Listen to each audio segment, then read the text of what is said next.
नमस्कार, मैं गौरव Joshi Shrimati मोहिदेवी Tapadia girls college Jaswantgarh के इस यूट्यूब चैनल पर आपका स्वागत करता हूं। हम पढ़ रहे हैं प्रमाप लागत। पिछली क्लास में हमने बात की थी कि लागतों के संबंध में प्रमाप निर्धारित कर लिए जाते हैं। ये प्रमाप एक तरह से मानक का काम करते हैं, लागतों के रूप के लिए लक्ष्य का काम करते हैं और फिर इन प्रमापों के आधार पर ही जो है उत्पादन का कार्य किया जाता है।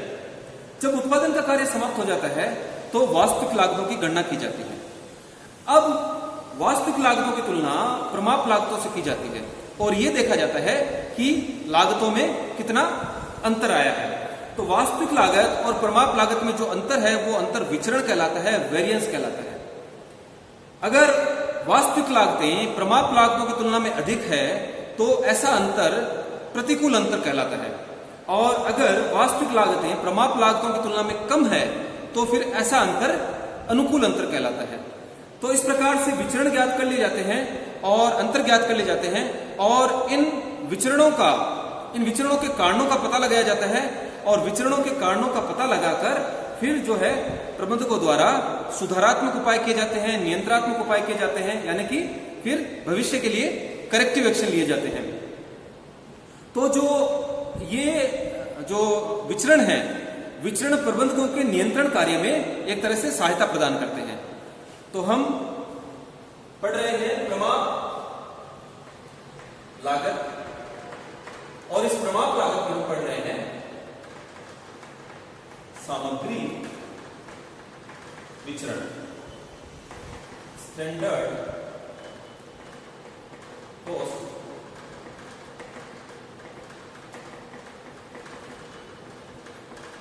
Material variance. तो लागतों के संबंध में प्रमाप निर्धारित कर लिए जाते हैं और फिर प्रमाप और वास्तविक लागतों का अंतर खोजा जाता है, अंतर ज्ञात किया जाता है, विचरण ज्ञात किया जाता है। तो इसी प्रकार सामग्री लागतों के संबंध में पहले प्रमाप निर्धारित कर दिए जाते हैं। तो सामग्री लागतों के संबंध में जो प्रमाप है वो प्रमाप मात्रा के संबंध में, मूल्य के संबंध में और सामग्री की कुल लागत के संबंध में। तो उत्पादन कार्य के लिए सामग्री की कितनी मात्रा प्रयुक्त होगी यह पहले ही निर्धारित कर दिया जाता है और जो सामग्री खरीदी जाएगी उसका क्या मूल्य होगा यह पहले ही निर्धारित कर लिया जाता है प्रमाप के रूप में। और सामग्री की मात्रा और मूल्य को मिलाकर जो कुल लागत आएगी वस्तु के उत्पादन में, वो वस्तु की कुल लागत जो है प्रमाप लागत पहले ही निर्धारित कर ली जाती है। फिर उत्पादन का कार्य किया जाता है और उत्पादन का कार्य करने के बाद में वास्तविक जो है सामग्री की मात्रा, वास्तविक सामग्री मूल्य की गणना की जाती है और वास्तविक सामग्री लागत की गणना की जाती है। और इस प्रकार जब वास्तविक लागतों की गणना कर ली जाती है तो वास्तविक आंकड़ों की और प्रमाप आंकड़ों की तुलना की जाती है और सामग्री के संबंध में विचरण ज्ञात किए जाते हैं, अंतर ज्ञात किए जाते हैं वास्तविक लागतों और प्रमाप लागतों के बीच। तो विचरण ज्ञात करने के लिए हमने सूत्र देखे थे। पहला मटेरियल कॉस्ट वेरिएंस, सामग्री लागत के संबंध में, सामग्री की कुल लागत के संबंध में जो विचरण ज्ञात किया जाता है उसको मटेरियल कॉस्ट वेरिएंस कहते हैं। इसका फॉर्मूला है total standard cost minus total actual cost. तो जो सामग्री के संबंध में कुल प्रमाप लागत है वो टोटल स्टैंडर्ड कॉस्ट कहलाती है और टोटल स्टैंडर्ड कॉस्ट को स्टैंडर्ड क्वांटिटी जो प्रमाप मात्रा निर्धारित की थी उसको जो प्रमाप मूल्य निर्धारित किया था पहले उससे गुणा करके टोटल स्टैंडर्ड कॉस्ट ज्ञात हो जाती है और टोटल स्टैंडर्ड कॉस्ट में से टोटल एक्चुअल कॉस्ट घटाई जाती है। ये टोटल एक्चुअल कॉस्ट जो एक्चुअल क्वांटिटी उपयोग करी है उत्पादन में उसको जो एक्चुअल प्राइस में जो माल खरीदा गया है, सामग्री खरीदी गई है, उससे गुणा करके टोटल एक्चुअल कॉस्ट ज्ञात की जाती है। तो टोटल स्टैंडर्ड कॉस्ट में से टोटल एक्चुअल कॉस्ट घटाई जाती है और जो राशि प्राप्त होती है वो मटेरियल कॉस्ट वेरिएंस कहलाती है। दूसरा मटेरियल यूजेज वेरिएंस, ये क्वांटिटी के संबंध में है, इसको मटेरियल क्वांटिटी वेरिएंस भी कहते हैं। ये मात्रा के संबंध में है, यानी कि सामग्री की प्रमाप मात्रा और सामग्री की वास्तविक मात्रा का जो अंतर है, जो विचरण है, वो मटेरियल यूजेज वेरिएंस से ज्ञात किया जाता है। तो इसमें है standard quantity minus actual quantity into standard price. तो जो प्रमाप मात्रा थी, जो मात्रा निर्धारित की थी सामग्री के संबंध में, उस मात्रा में से जो वास्तविक मात्रा जो प्रयोग हुई उत्पादन में, उसको घटा दिया जाता है और जो प्रमाप मूल्य है सामग्री का, उससे इसको गुणा कर दिया जाता है। शॉर्ट में SQ minus AQ into SP। और तीसरा है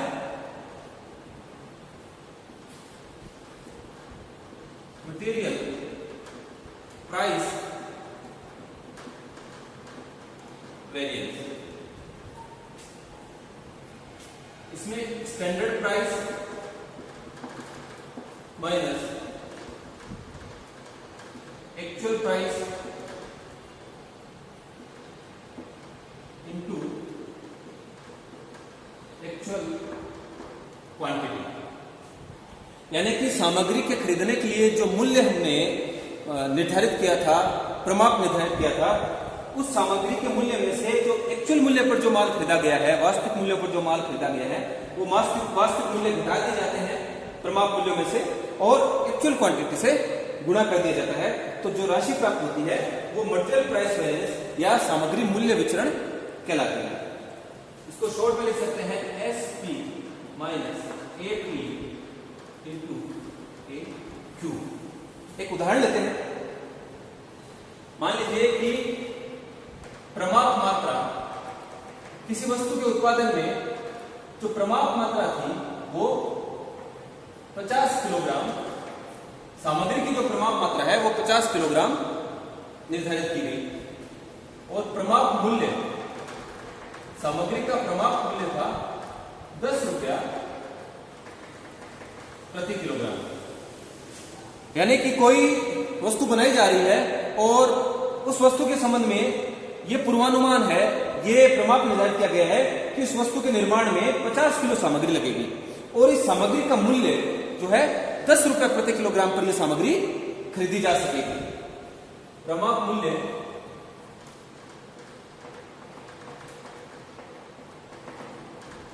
जो है 10 रुपया प्रति किलोग्राम। अब जब उत्पादन कर लिया गया, उत्पादन करने के बाद ज्ञात हुआ कि जो वास्तविक मात्रा है, सामग्री की जो वास्तविक मात्रा है वो 52 किलोग्राम काम में आई और जो वास्तविक मूल्य है सामग्री का वो था 9 रुपए प्रति किलोग्राम। ये वास्तविक आंकड़े हैं। तो निर्धारित किया गया कि वस्तु के उत्पादन में 50 किलो सामग्री लगेगी और इस सामग्री को 10 रुपए प्रति किलोग्राम पर खरीदा जाएगा। लेकिन जब वास्तविक उत्पादन हुआ और वास्तविक आंकड़े जब निकाले गए तो ये ज्ञात होता है कि वस्तु के उत्पादन में 50 किलोग्राम की जगह 52 किलोग्राम सामग्री काम में आई है और इस सामग्री को वास्तव में 9 रुपए प्रति किलोग्राम के हिसाब से खरीदा गया है। तो हमको सामग्री विचरण अगर ज्ञात करने हो तो पहला है मटेरियल कॉस्ट वेरिएंस, सामग्री की कुल लागत का जो विचरण है वो अगर ज्ञात करेंगे तो 50 किलो स्टैंडर्ड क्वांटिटी है, प्रमाप मात्रा, स्टैंडर्ड प्राइस है 10 रुपए, यानी कि जो टोटल स्टैंडर्ड कॉस्ट हमने सोची थी 50 किलो सामग्री की 10 रुपए के हिसाब से हमने सोचा था कि वस्तु के उत्पादन में 500 रुपए जो है लागत आएगी। लेकिन जब वास्तव में देखा तो वास्तव में 52 किलोग्राम सामग्री काम में आई और 9 रुपए प्रति किलोग्राम के हिसाब से इसको खरीदा गया। तो वास्तविक जो कुल लागत आई सामग्री की वो आई 468 रुपए की। तो जो प्रमाप लागत थी वो थी 500 रुपए की और जो वास्तविक लागत है वो 468 रुपए आई। अंतर है वास्तविक लागत और प्रमाप लागत में, लेकिन ये अंतर क्या है? ये अंतर अनुकूल है। जितना हमने सोचा था उससे कम लागत पर उत्पादन कार्य कर लिया गया। तो अंतर कितना है? कितने रुपए का है?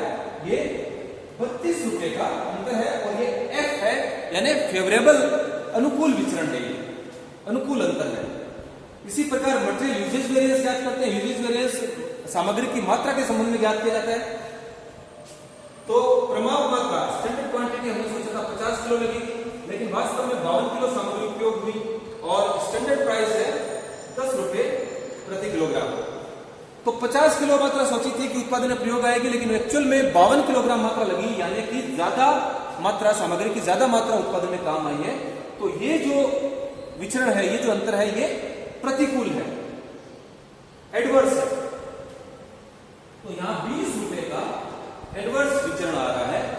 जो प्रमाप निर्धारित किया था उससे अधिक हमने सामग्री की मात्रा उपयोग में ली। इसी प्रकार प्राइस वेरिएंस, मूल्य के संबंध में विचरण ज्ञात करेंगे।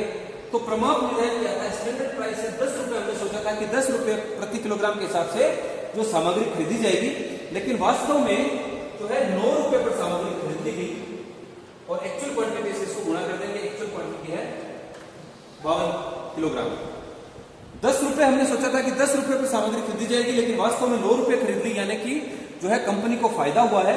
तो ये विचरण जो है अनुकूल है और ये विचरण 52 रुपए से अनुकूल है, फेवरेबल है, एफ है। और जांच करनी हो अगर तो एमसीवी, मटेरियल कॉस्ट वेरिएंस को शॉर्ट में बोलते हैं एमसीवी, मटेरियल यूजेज वेरिएंस को बोलते हैं एमयूवी, मटेरियल प्राइस वेरिएंस को शॉर्ट में बोलते हैं एमपीवी। तो MCV is equal to MUV plus MPV. तो एमसीवी है 32F, यानी 32 रुपए फेवर में है, एमयूवी है 20 रुपए एडवर्स में है और एमपीवी 52 रुपए फेवर में है। तो इन दोनों को अगर हल किया जाए तो 32F आता है। तो इस प्रकार से हम जांच भी कर सकते हैं कि जो विचरण हमने ज्ञात किए हैं वो सही है या गलत है। अब यहां पर एक महत्वपूर्ण बात आपको ध्यान में रखनी है जब वेरिएंस ज्ञात किए जाए।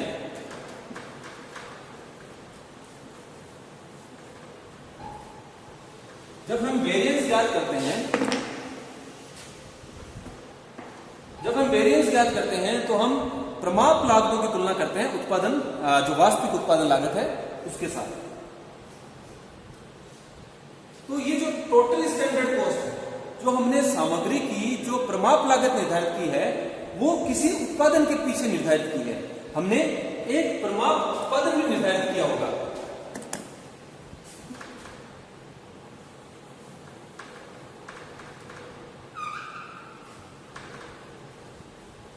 देखिए, जब हमने सामग्री के संबंध में प्रमाप लागत निर्धारित की तो ये लागत किसी उत्पादन के संबंध में निर्धारित किया है।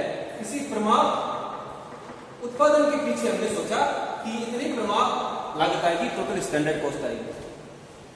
लेकिन जब हमने उत्पादन का कार्य किया तो ये जो एक्चुअल कॉस्ट आई, जो वास्तविक लागत आई, वो वास्तविक लागत किसी वास्तविक उत्पादन के पीछे आई है। तो जब हम इन दोनों लागतों की तुलना करते हैं, यानी कि अंतर ज्ञात कर रहे हैं, इसका मतलब दोनों लागतें तुलनात्मक है, तभी तो हम दोनों लागतों का अंतर ज्ञात कर रहे हैं। तो हमको ये देखना चाहिए कि ये दोनों लागतों का जब हम अंतर ज्ञात कर रहे हैं तो दोनों लागतें तुलनात्मक होनी चाहिए। यानी कि आपने जो प्रमाप उत्पादन निर्धारित किया है उसके पीछे आपने प्रमाप लागत निर्धारित की है, और जो आपने वास्तविक उत्पादन किया है उसके पीछे आपकी वास्तविक लागतें आई है। तो प्रमाप उत्पादन और वास्तविक उत्पादन अगर बराबर हो तभी ये जो लागतें हैं तुलनात्मक होगी।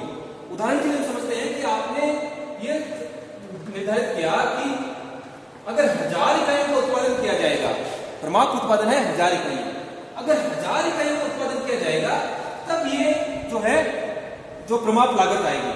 लेकिन वास्तव में 1100 इकाइयों का उत्पादन हुआ और जो लागत आई वो 1100 इकाइयों का उत्पादन करने के पीछे वास्तविक उत्पादन लागत आई।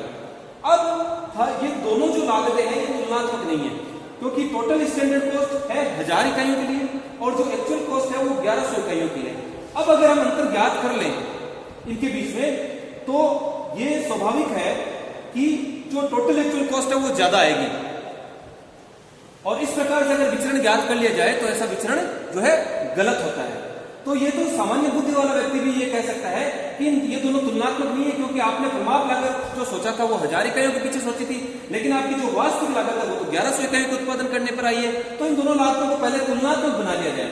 तो तुलनात्मक बनाने के लिए हम क्या करेंगे, हम ये देखेंगे कि यदि वास्तविक उत्पादन एवं प्रमाप उत्पादन दोनों में अंतर हो तो टोटल स्टैंडर्ड,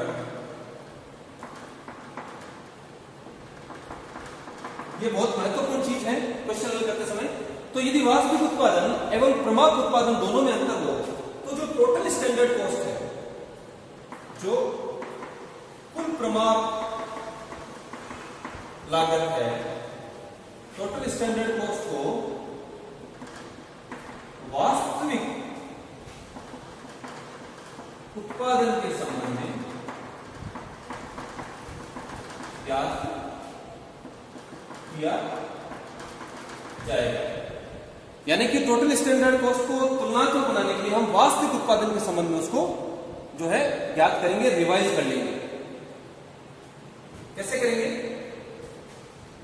फॉर्मूला है TSC for actual production. Total standard cost को वास्तविक उत्पादन के लिए ज्ञात करने के लिए क्या करेंगे? Total standard cost upon standard production into actual production. तो इस फॉर्मूले से जब हम टोटल स्टैंडर्ड कॉस्ट को वास्तविक उत्पादन के लिए जब हम ज्ञात कर लेंगे, एक्चुअल प्रोडक्शन के लिए जब हम ज्ञात कर लेंगे, तो इसका प्रभाव क्या होगा कि जो ये टोटल स्टैंडर्ड कॉस्ट हमने 1000 इकाइयों के लिए जो निर्धारित की थी, अब ये टोटल स्टैंडर्ड कॉस्ट अगर हम 1100 इकाइयों के लिए निर्धारित करते तो कितनी निर्धारित करते? TSC for actual production, total standard cost वास्तविक उत्पादन के लिए हम कितनी निर्धारित करते? तो अभी हमने 1000 इकाइयों के लिए उत्पादित निर्धारित की थी, अगर इनको 1100 इकाई के लिए अगर हम निर्धारित करते तो कितनी निर्धारित करते? और फिर उसके बाद में हम TSC फॉर जब एक्चुअल प्रोडक्शन कॉस्ट ज्ञात कर लेंगे, फिर ये दोनों लागतें तुलनात्मक होगी और इन दोनों लागतों का अंतर ज्ञात कर लिया जाएगा, विचरण ज्ञात कर लिया जाएगा। इसी प्रकार जो सामग्री है, सामग्री को भी तुलनात्मक बनाने के लिए जो हमको है स्टैंडर्ड कॉस्ट को एक्चुअल प्रोडक्शन के लिए ज्ञात करना होता है।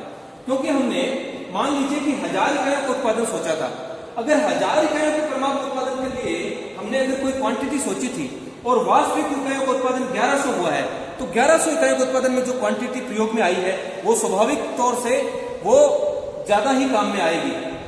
तो जो प्रमाप उत्पादन के लिए हमने जो स्टैंडर्ड क्वांटिटी सोची थी उसको वास्तविक उत्पादन के लिए तुलनात्मक बनाने के लिए हमको स्टैंडर्ड क्वांटिटी को भी एक्चुअल प्रोडक्शन के लिए ज्ञात करना होगा। Standard quantity for actual production क्या फॉर्मूला होगा? तो सेम चीज जो TSC पे अप्लाई हो रही है वो यही अप्लाई होगी कि यदि वास्तविक उत्पादन और प्रमाप उत्पादन दोनों में अंतर हो तो स्टैंडर्ड कॉस्ट को भी वास्तविक उत्पादन के संबंध में ज्ञात किया जाएगा और स्टैंडर्ड क्वांटिटी को भी वास्तविक उत्पादन के संबंध में ज्ञात किया जाएगा। Standard quantity for actual production क्या होगा?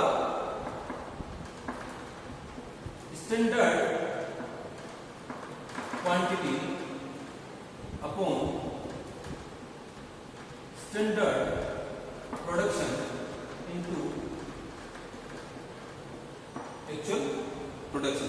और इसका प्रभाव यह होगा कि जो स्टैंडर्ड क्वांटिटी हमने स्टैंडर्ड प्रोडक्शन यानी कि 1000 इकाइयों के लिए जो हमने स्टैंडर्ड क्वांटिटी सोची थी, अब अगर हम 1100 इकाइयों के उत्पादन के लिए अगर स्टैंडर्ड क्वांटिटी सोचते तो उतनी स्टैंडर्ड क्वांटिटी अब ज्ञात हो जाएगी।